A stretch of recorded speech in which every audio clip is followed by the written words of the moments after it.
Today's guest is someone who has mastered the art of reinvention, navigating a career that spans from corporate marketing, hospital administration, to law enforcement and school security consulting. But it was his battle with a rare and aggressive form of cancer that has truly tested his resilience. Join us today as we explore his incredible journey of adaptability, strength, and the relentless pursuit of becoming a stronger and better human being. I'd like to introduce you to Terry Tucker. Hi, welcome. Hey, Mallory, how are you? Good, how are you? I am good, thank you. Well, I really appreciate you joining us today. Super excited to learn more about you. So let's go ahead and start off. Can you tell us a little bit about your background and the journey that potentially led you to finding the Motivational Check LLC? Sure. So I was born in the south side of Chicago. I'm the oldest of three boys. You can't tell this from my voice or from looking at me, but I'm 6'8" tall and actually went to college on a basketball scholarship despite having 3 knee surgeries in high school. When I graduated from college, I moved home to find a job. I'm really going to date myself now, but this was long before the internet was available to help people find employment. Fortunately, I found that first job in the corporate headquarters of Wendy's International, the hamburger chain, in their marketing department. That was the good news. The bad news was that I lived with my parents for the next 3.5 years as I helped my mother care for my father and my grandmother, who were both dying of different forms of cancer. Professionally, as I said, started out at Wendy's. Then I went to work for the hospital that cared for my father and my grandmother. Then at 37 years old, I made a major pivot in my life and became a police officer. And part of what I did during my law enforcement career was I was a SWAT hostage negotiator. After that, I started a school security consulting business, coached girls high school basketball. But for the last 12 years now, I have been battling a rare form of cancer, a rare form of melanoma. That was really kind of the impetus to start Motivational Check LLC. It's really more of an arm that I can go out and speak to groups about what I've learned during my life and my cancer journey. Yeah, I really appreciate you sharing that with us. And I'm really curious about your negotiation experience. How did that shape your perspective on mindset and self-improvement? It really affected how I communicate because really that was what being a negotiator was all about. I mean, I remember when we first started, we were given a formula, and the formula was 73855. And that formula was how we as human beings communicate with each other, not just negotiators or police officers. And 7% of how we communicate a message with each other are the words that we use. And think how many times in your life you're like, oh, did I say the right thing? Or maybe I should have said something differently. That's only 7% of how a message is communicated. 38% is the tone of voice that we use with that message. And then 55% of how we communicate a message is our body language and our facial expressions. So think about us as negotiators. If somebody was barricaded in a room with either hostages or just barricaded with a gun, we were not in the room with them. We were many times blocks away. And so we had to get good at figuring things out, certainly based on what people were saying, but also what they weren't saying and how they were saying it. Yeah, it makes a lot of sense. And it's something that it makes you really think, because I think so many of us are hyper focused on, oh, did I, like, as you said, did I say or do the wrong thing? But you're right. So much to be interpreted in facial expressions. And I can only imagine how difficult that must be, especially if you're not inside the room with the person in question. And so I really appreciate you sharing that with us. Sure. And your journey as a cancer warrior is incredibly inspiring as well. Can you share some of maybe the pivotal moments that really significantly impacted your outlook on your life? Yeah, I think initially it was just the diagnosis itself. As I mentioned, when I graduated from college, my father and my grandmother were both dying of cancer. And so I'd always been an athlete, I'd always been physical. So I always had the exercise part down. And I made a commitment at that point in time to basically eat right, to see my doctor every year. I had done all the things that we know we should do to prevent cancer, prevent any kind of disease. And yet here I was at 51 years old, the same age when my father was diagnosed with a rare form of melanoma. And most people think of melanoma as too much exposure to the sun. It affects the melanin, the pigment in our skin. Mine had nothing to do with that. Mine was a rare form that appeared on the bottom of my foot. And when I was diagnosed in 2012, I was told that more than likely I would be dead in 2 years, that they had nothing to offer me other than surgery. If there was someplace they could cut it out, they would.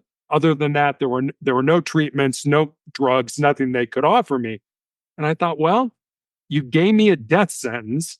How can I use that death sentence and try to turn it into a life sentence? And this 12-year battle, I was 5 years on a drug that made me incredibly sick, so sick that I literally prayed to die. And then I had my foot amputated in 2018. I had my leg amputated right in the middle of the COVID pandemic. And those were all major factors. And now I still have tumors in my lungs, and I am on a drug, been on a clinical trial drug that does nothing to the cancer in terms of chemo other than unmask it from my own immune system so that my own body can try to fight the disease. Interesting. Yeah, I think there are so many different options that cancer survivors can be looking at. And I love that you shared that with us because I actually had what was called, I think it was a basal cell carcinoma when I was younger. I wasn't even 30. I don't have light skin or anything like that. None of the risk factors applied to me. And so my surgeon was actually really kind of curious about it because here I am, this young person. I don't meet like any of the criteria.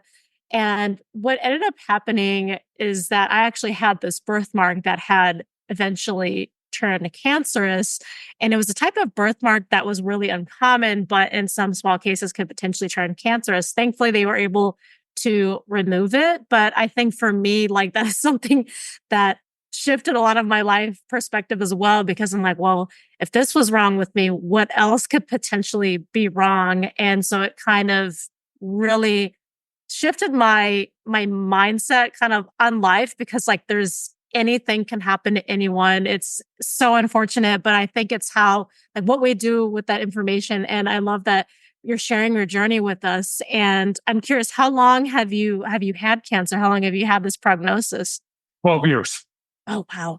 Yeah. And I mean, it's amazing how cancer is becoming more of a chronic disease than it is a terminal disease. You know, it's something you're going to have, it's something you're going to have to live with, but it's not something, for example, when my father was diagnosed or my grandparents were diagnosed, it's like, yeah, sorry, we don't have anything. There's nothing we can do. There's been tremendous advancements. And so we're learning now to live with the disease, just like, you know, if you have diabetes or high blood pressure or something like that, and it's becoming less and less of a, well, sorry, you're going to die. I mean, we're all going to die. And as you said, life becomes very precious when you kind of have that experience of, wow, you know, I just dodged a bullet there. That could have been a whole lot more serious. So it makes you appreciate, I think, life and what you have in your life and just how finite, you know, I mean, we're here for such a small period of time. It's amazing what we can do with our lives if we set our minds to it.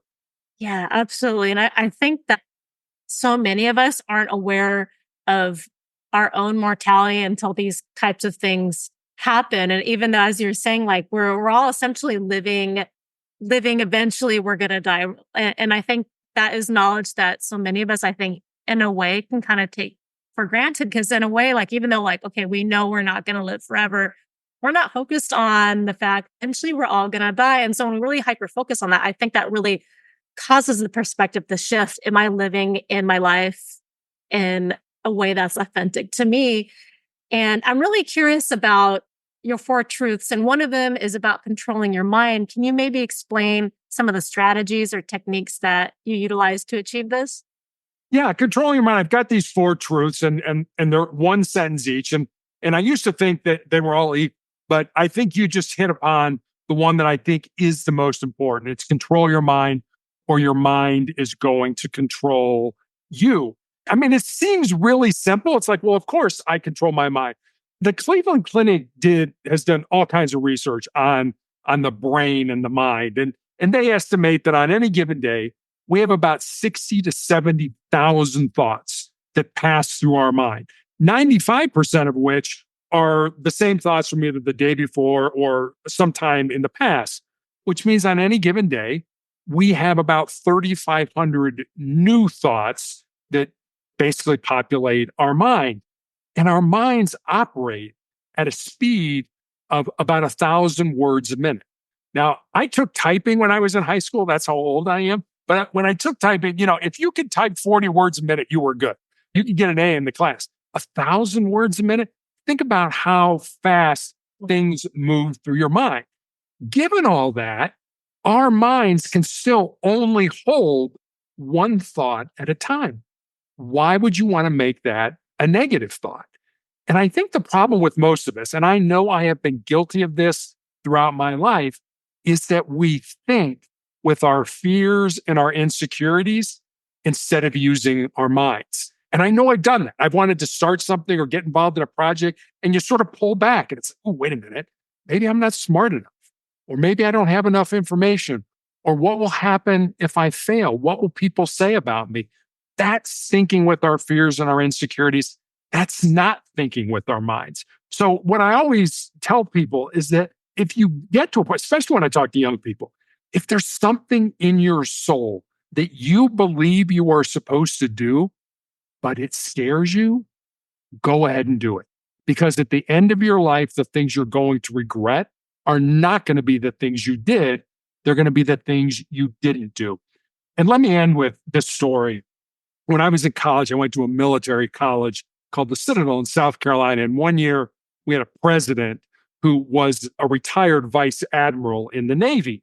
And he had been shot down during the Vietnam War in the 1960s and 70s and spent 8 years as a captive and eventually won the Medal of Honor for his actions as a prisoner. And I remember being in an event and somebody asked him, who were the people that survived that brutality, that torture, that abuse? And he said, well, let me tell you who didn't survive. He said, the people who didn't survive were the big, strong, tough types that thought they could handle any kind of abuse or torture. And this one really kind of surprised me. He said, the other group that didn't survive were the optimists. He said, these were the people that thought they would be rescued or let go by Thanksgiving or Christmas or Easter. And when Thanksgiving, Christmas, and Easter would come and go and they wouldn't be released, he said, those people died of a broken heart. He said, the people who survived were the people who understood what they could control and controlled it, which according to him, as a prisoner of war, was basically the thoughts in our mind and the breathing in our lungs. Everything else is at the discretion of the enemy. And Valerie, where I think we get into trouble is that we try to control things that are totally outside our purview. And I think a great exercise to help yourself with that is to just take a piece of paper and write down everything that's bothering you, everything that's bugging you, everything that you think you need to control. And then once you have that list, go through it and cross out everything that you don't have control over and spend your time focusing on the things that you actually have an opportunity to change. I love that. And it actually makes me think about, I had discussed something similar with my therapist actually. And I'm a big fan of reading a lot of self-improvement books. And I think the circle of control is something that I feel like so many of us are always working on. And it's really a work in progress, I think, for so many folks, because we have to remind ourselves, is this something that I can control? Or maybe this is something that I can't control? And I think so many of us are subject to imposter syndrome. It's funny. I recently just started this new opportunity where I admittedly have had these thoughts of where I don't know if this is for me, but maybe I can't do this. And I had all these these fearful thoughts as you were mentioning. But then I'm like, because I did for this opportunity, I had this presentation to where I had did like a mock teaching presentation. And I'm like, if the recruiters thought that I wasn't going to be able to do this well, I probably wouldn't have been hired. But in my mind, I'm like, I don't know, there's some things I feel like I'm still learning or I don't know. So I have all these sometimes moments of imposter syndrome, like so many people do. And I feel like it's like I have to constantly remind myself, if the recruiters felt like I couldn't do this, then I wouldn't have been hired. So if I've been hired, determined that I can do this, and I am new at this, yes.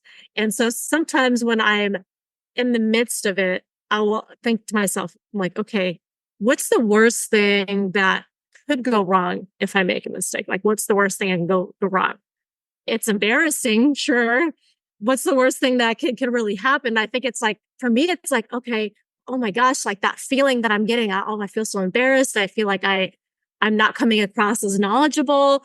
And of course, it's like we're so hyper focused on other people's feelings and opinions on us. To me, it's been a work in progress to where, like, okay, this or that person might think X, Y, and Z of me, but then I have to take a step back and think, well, okay, so what? And so that's been something that I've been learning recently, because it's like, okay, there's like no way we're going to please everyone, like no way at all. And why miss out on an opportunity to try something new, to try something challenging, because we're afraid of how this person might view us or that person might view us. And so it's like, okay, the worst thing that can happen, okay, maybe we don't come across as knowledgeable to them. And unfortunately, we can't do anything about that. And so I think that's been, for me personally, I know for maybe a lot of our listeners as well, that's when we look at it that way, it's kind of freeing. Like, what's the worst case scenario and what can we do with that information? It's like, okay, well, actually, well, I can't control what the other person is thinking. And so that has been really liberating for me to kind of work with that mindset as well. And I know embracing pain and difficulty is a really powerful concept. Can you tell us a bit more about how you might have applied this in your life and what advice you might give someone who might be struggling to do something similar? Maybe they're struggling with imposter syndrome. How can they get started on living a life that's more authentic without having kind of those lingering feelings of fear that might be preventing them from doing what they want to do with their life? That's a great question. I think small minds and weak people kill big dreams. Yeah. And I also think that most people live their entire lives without ever contemplating what it means to be great in their life. What does that mean to you? We think small. We don't think in terms of big. Like, what could I possibly do? And our brains are hardwired, and this is just a survival mechanism, to avoid pain and discomfort and to seek pleasure. So to the brain, the status quo, the way things are right now, hey, it's comfortable, it's familiar, and it should just be left alone.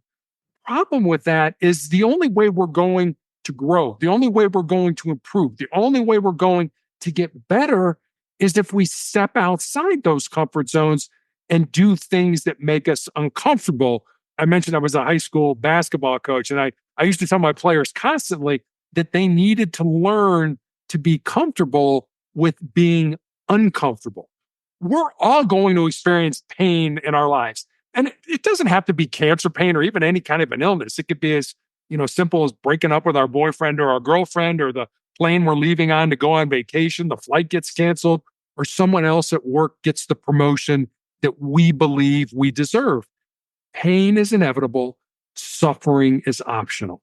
Suffering depends on what you do with that pain. Do you use it to make you a stronger and more resilient individual? Or do you wallow in it and feel sorry for yourself and want other people to feel sorry for you?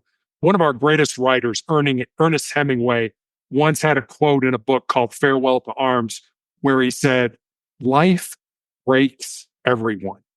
And afterward, many are stronger at the broken places." I'm going to suggest this, and I do this every day of my life. So how do you get stronger? How do you get more resilient? Every day, do one thing that scares you, that makes you nervous, that makes you uncomfortable, that's potentially embarrassing. It doesn't have to be a big thing. But if you do those small things every day, when the big disasters in life hit us, and they hit all of us, we lose somebody who's close to us, we unexpectedly get let go from our job, we find out we have a chronic or a terminal illness, you'll be so much more resilient to handle those things when they present themselves. That is so true and so well said. And I like that you mentioned that, because actually a few months back, I had been laid off my previous job. And at that, I had been there for 8 years. And as you're mentioning, I honestly had gotten comfortable. I'm like, okay, this seems stable. Why ruin a good thing? And there had been moments of where, honestly, I'm like, well, I really feel like that I need something that challenges me more. And I kind of would get discouraged throughout the time. Like, well, I don't know. Like maybe it's like the wrong move if I were to leave this position. And it wasn't until I was basically that choice was taken away that really I realized I'm like, you know what? This was probably for the best because I needed something to challenge me to improve and to further grow because I wasn't. And I was really like feeling the effects of that. I was just like tired, fatigued all the time, feeling just burned out and needing a change. And fast forward a couple months later, I'm like, this was probably for the best. And at the time, we don't really think about that because we're used to what's comfortable. And so I really do appreciate you sharing that because I think so many folks were so used to that. And it's interesting actually this past weekend, my husband and I were at the recreational center and we went to the pool. They had like these two different diving boards, like they have a shorter one, they have a taller one. And it brought me back to when I was younger. I used to go to the rec center all the time. There was this really tall diving board that I would jump off as a kid. I'm like, okay, I'm totally going to do that again. And let me tell you, I got on that diving board, like I just went straight to that big one. And I'm not going to lie, I panicked. I'm like, I have a little bit of fear of heights. I'm like, okay. There was people behind me like, oh, it's fun. Go, go, go. And so I ended up coming back down. I'm like, okay, I'm going to jump off that shorter one first. And then I'm going to come back and I'm going to jump off this bigger one. And I eventually jumped off that bigger one. Like I was like panicked. I'm like, I'm just going to do this. I know things, it's going to be okay. I'm going to do this. I'm going to push myself out of my comfort zone. I'm going to do this because I've done it before. I know I can do this. And then I did it twice. And I think it can even be something simple like that. It's like it's built out of that desire to do something, but we're like, oh my gosh, I'm afraid. Like, and sometimes whether or not those fears are warranted, sometimes we're struggling with things like that. Yeah, I think fear is one of the biggest things that holds us back from doing anything in life. That fear, like you say, the imposter syndrome, maybe I'm not good enough. Maybe I'm not smart enough. Maybe I shouldn't be here. Maybe I shouldn't belong here. And again, that's just your brain keeping you in self-preservation mode. It would be like, if you got up this morning and said, I'm going to go skydiving, your brain would immediately kick in and be like, Valerie, the plane may crash, your parachute may not open. You'd have all these things that your brain would be telling you not to do it. But if you can override that, and that same thing, you know what? Yeah, maybe I don't have it all figured out. Maybe I don't know everything. And that's okay. I'm going to jump in and I'm going to make it happen. And I love the story. There's a couple, Jesse Itzler and Sarah Blakely.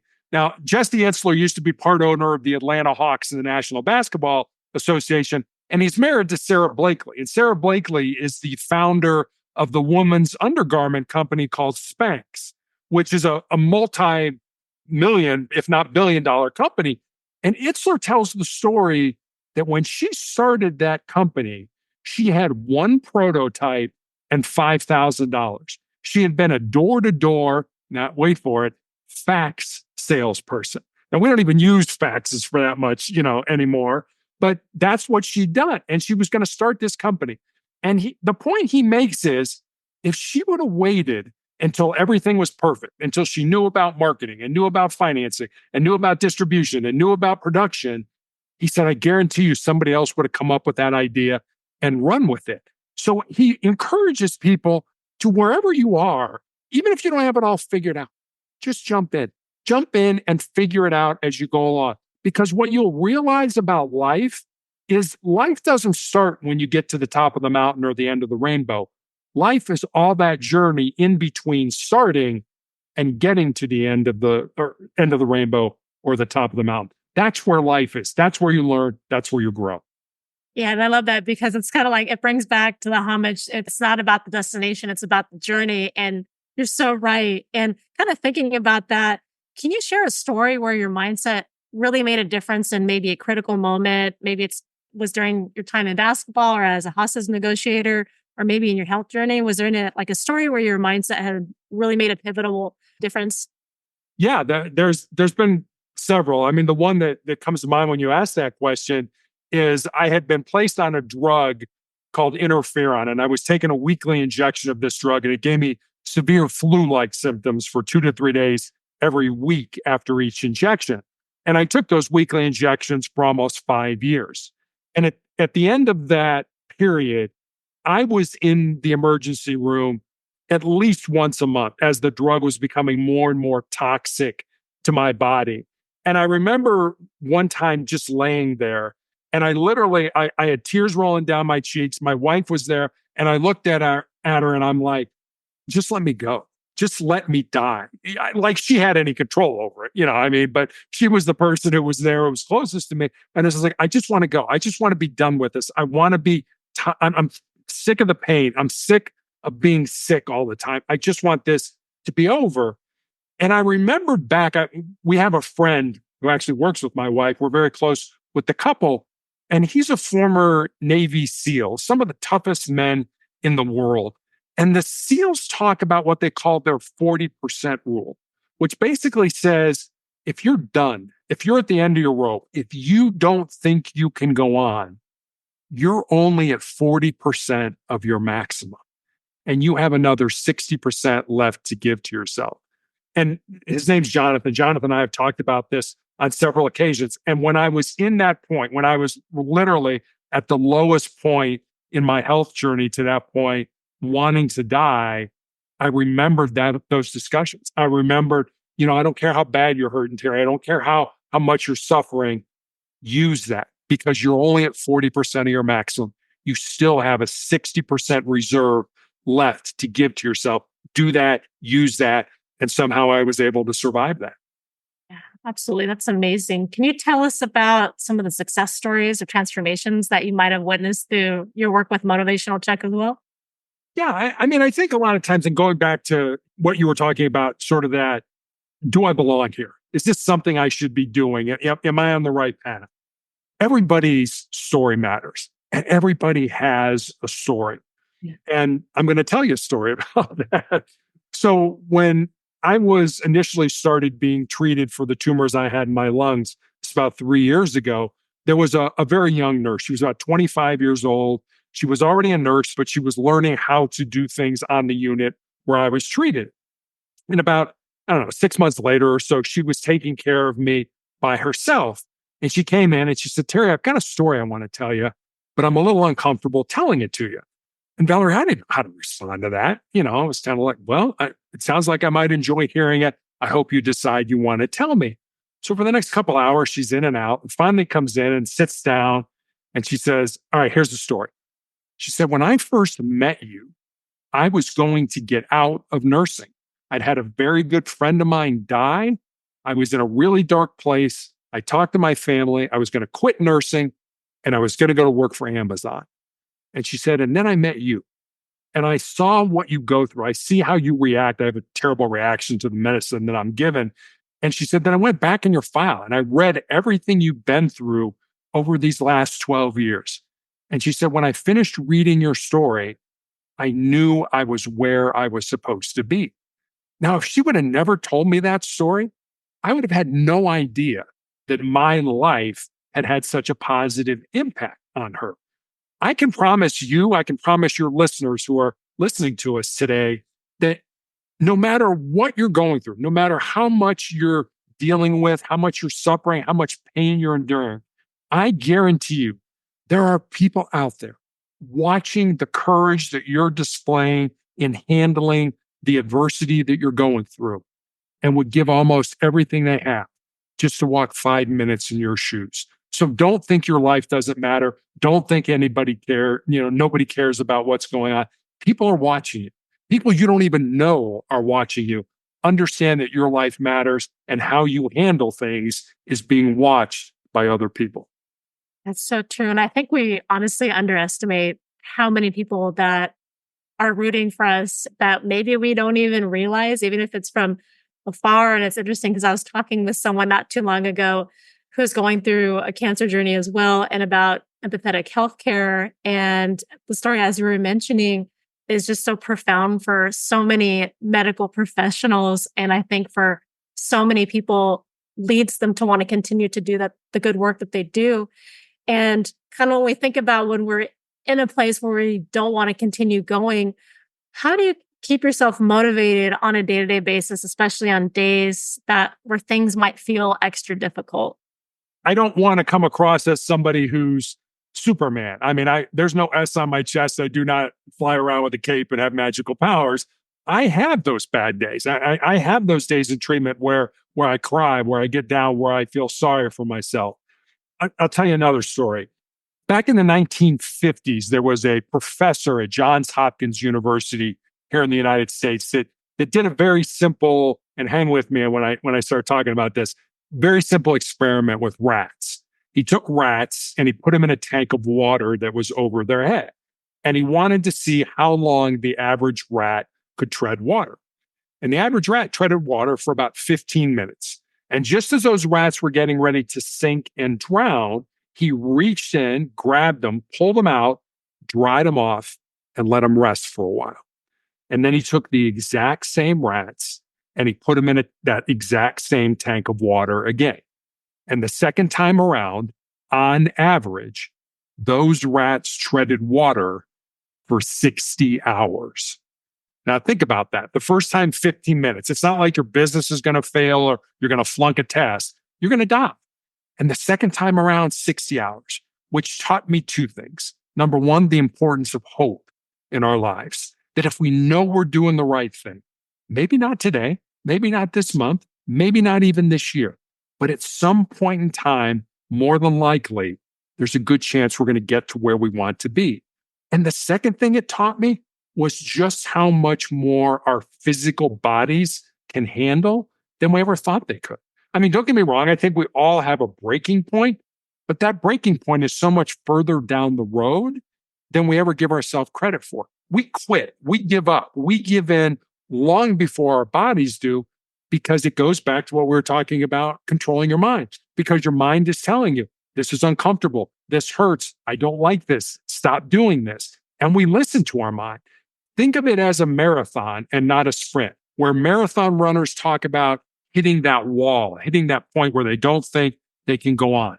And what happens? If they keep moving forward, eventually they break through that and get a second win. And I'll end with this small other story.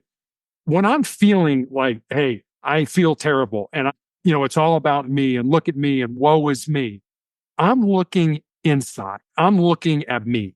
And I found a way, an easy way to get out of that is to focus your energy outside. Who can I help? Who can I pick up the phone and call and see how they're doing? Who can I say, hey, let's go have a cup of coffee? Or just say, hey, how you doing today? How are things going? Now, all of a sudden, my focus is not on me. My focus is on making somebody else's life better. And when you do that, it's amazing how much that lifts your own spirit.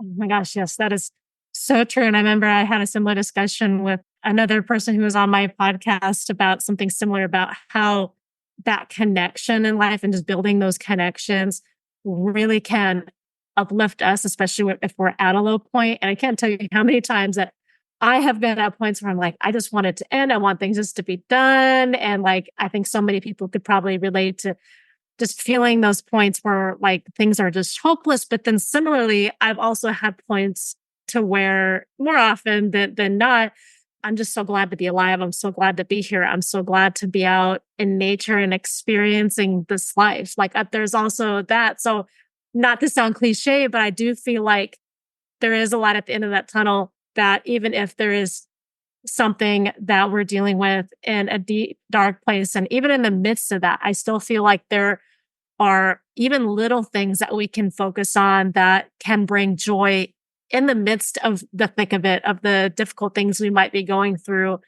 Like if we focus on the small things that bring us joy, rather than kind of like that cup half full or cup half empty kind of logic, I think it really can help. Again, as like cliche as it sounds, I think it makes a big difference. So even if like we can focus on the choice of the million things that are going wrong with my day, or, even if there's that one thing that went right today. And I feel like that for me has uplifted my mood, because generally, like, I feel like what we kind of put out there, the energy that we put out will come back. And so if we're always frustrated, we're always angry, we're always in this perpetual cycle, we can tend to get kind of stuck in that victim mentality. So I think so many people can struggle with that. So I really love that you mentioned that. You made a really good point, and you talked about connection. And that is so important. I think if we learned anything from the COVID pandemic, Uh, is how much more we need each other. Yeah. When we were isolated, we saw alcoholism rates go up, drug abuse rates go up, divorce rates go up, domestic violence rates go up. And one of the nurses who cares for me in the infusion center where I get treated used to be a hospice nurse. And for those of your audience who don't know about hospice care, it's people who take care of others at the end of their life. And she gave me a book to read called Imagine Heaven. And the book is about people who have near death experiences. And a lot of interesting things in the book. But one of the big things I took away from it was no matter who the person who was having the near death experience saw during that experience, whether it was, Jesus or an angel or a saint or their friend or their relative, almost everybody got asked one question. And that question was, how do you treat my people? In other words, how do we take care of each other?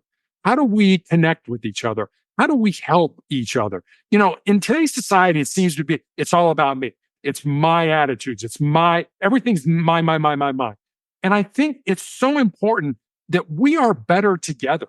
We do think nobody gets to the top of the mountain by themselves. We need to do this with each other. And we need to care about each other and help each other and love each other. And I think that was one of the big points I took away from that book is the connection we have with each other. Even God is asking, how do we take care of each other? Yeah, I think that's so true. And I think so many of us can lose sight of that because as a species, we're so social. We're meant to be connected. And I think so many of us could be like in that moment where the ego is saying, I can totally do this myself. But in reality, it really does take a village. And I think there's no shame in that. And I know for me, like personally, I've had to learn to become okay with asking for help when I need it. And that's so difficult for so many people. But it's like, it's really okay. There's nothing wrong with asking for assistance when you need it, because as you said, no one gets there alone. So, and kind of thinking about that, are there any upcoming projects or initiatives that you're really excited about that you would like to share with our audience? I'm working on a second book now. My first book was about success. This book is also about a word that starts with the letter S, and that's significance. Success is what we do for ourselves. Significance is what we are for other people. And so I think it was, don't get me wrong, I think you can be both. I think you'd be successful and significant in life, but I wanted to write a book about being significant. So that's one project. I'm working with a couple doctors to put on a webinar right now that basically talks about marrying traditional medicine, things that we know work, with some of the non-traditional things that we also know work, and give people options when it comes to their healthcare and that. So those are the two big things I'm working on right now. Awesome. I'm so excited to learn more. Can you also maybe share with our audience maybe one key takeaway from your journey and teachings? If there was one thing you had to choose, what would it be? I'll answer that again by telling you a story. One of the nurses who takes care of me asked me recently, what was it like to have your foot amputated in 2018, your leg amputated in 2020? And I told her, as you can imagine, it hasn't been easy. Learning to walk again when you're 6'8", falling is not an option. You get hurt from this height when you fall. So I said, it hasn't been easy. But what I told her was, cancer can take all my physical faculties, but cancer can't touch my mind. It can't touch my heart, and it can't touch my soul. And that's who I am. That's who you are, Valerie. That's who everybody who's listening to us really is. And I think we spend a tremendous amount of time working on this body. We go to the gym, we eat right, we get enough rest, we reduce stress. And I'm certainly not telling you not to do that. But what I am suggesting is maybe every day, spend a little more time working on who you really are, your heart, your mind, and your soul. We all know that someday we're going to die. This body's going to decay and go away. But our heart, our mind, and our soul, Those things I believe are eternal. Those things live on. And I just don't think we spend nearly as much time working on them as we should. That's so beautifully said. And I 100% agree. So I love that. And before we close out, can you share with our listeners how they might be able to connect with you, maybe learn more about your work? Sure. So I have a blog slash website called Motivational Check. Every day I put up a thought for the day. And with that thought usually comes a question about how you could employ that thought into your life. I have recommendations for books to read, videos to watch. You can get access to my social medias there. And you can also leave me a message. That's all at motivationalcheck.com. Awesome. I'll be sure I connect with you as well. Thank And I will be sure to also get those down in the show notes down below.